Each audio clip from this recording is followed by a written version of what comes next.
Bonjour tout le monde, je m'appelle Simon. Permettez-moi d'abord de vous faire un bref résumé de l'activité en question. Alors en DIAD, les élèves vont devoir créer une équipe d'expansion de la Ligue nationale de hockey.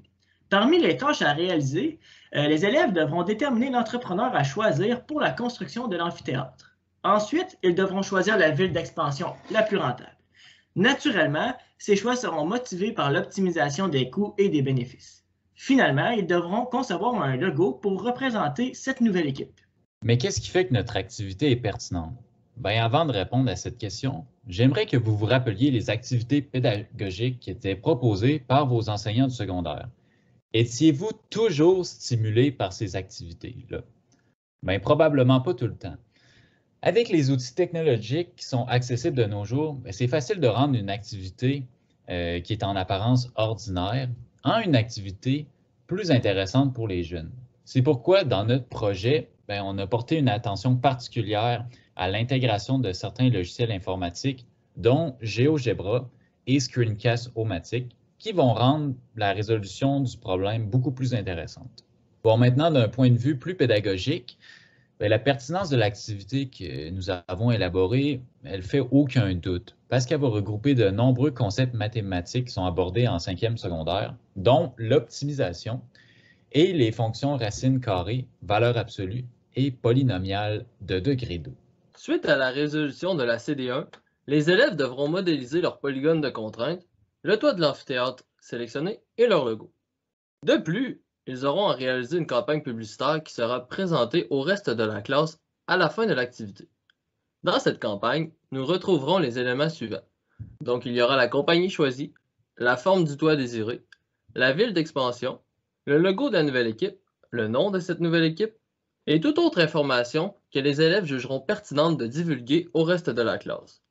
L'important, c'est d'être créatif. À la fin des présentations, les élèves devront voter pour leur équipe favorite.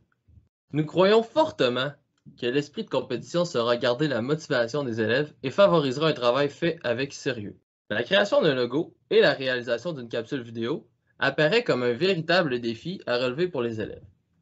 De plus, elle les responsabilise en leur permettant de reconnaître leur maîtrise de différentes notions mathématiques et de l'utilisation des technologies. Par ailleurs, nous n'aurions pas la prétention de dire que notre activité est parfaite, mais c'est sa souplesse qui la rend unique. En effet, notre activité s'adapte à tous les contextes car il n'y a presque aucune modification à apporter, que le cours soit présentiel, commodal ou asynchrone.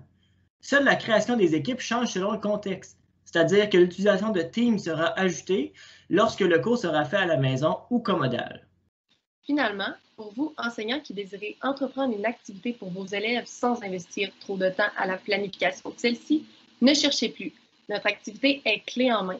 En effet, vous trouverez la CD1, l'équipe de tes rêves, toutes les informations pour chacune des séances dans le Canva, 3 capsules vidéo expliquant l'utilisation de certaines fonctionnalités de GeoGebra et un tutoriel sur le logiciel Screencast-O-Matic. De plus, un corrigé de la CD1 vous est fourni et des pistes d'évaluation aussi. Pour vous, les enseignants, il n'y a donc qu'à prendre conscience des différents documents.